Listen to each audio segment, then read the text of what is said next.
The one thing that we're going to see a lot of is this concept of resilience is going to be very, very, very clear throughout this period, especially when the entire global market for funding in general is down, especially when it's harder to raise, especially when businesses need to move towards profitability very quickly. I think we're going to see the difference in founders and founding teams very clearly now. Those founders who are very resilient. The example I always give is Max, right? During COVID, the Lagos state government shut down Okada hiring. Then there was COVID. So Max's revenue overnight or within a month went to zero. And yet within a month after that, they had pivoted their business. They had already anticipated that there may be some changes that need to happen, and they had already gotten to work. And now they're a thriving business, building something slightly different, but they're thriving as an organization. And that resilience, that ease of pivoting or that quickness of pivoting is kind of where you really are able to differentiate. You see the same in Sabi.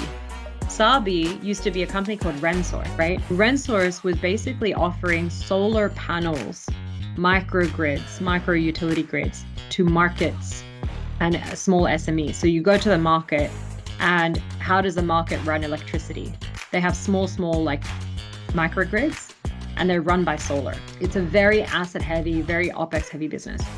During COVID, all the markets were shut down. You couldn't go to the market to buy your vegetables. So their entire revenue went to zero again.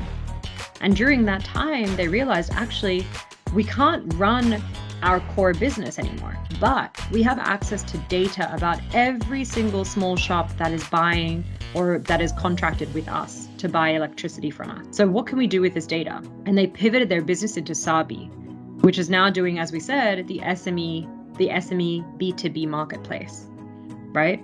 So similarly, that's the level of kind of, dynamic and agile teams that we're looking for. Busayo, anything to kind of wrap up? Yes. In terms of picking your founder, what would you think is the most important factors between resilience, unfair advantage, humility, and curiosity? If you were to rate this on the scale of preference, what would you pick first and what would you pick last? I think that would be a good way to end the session.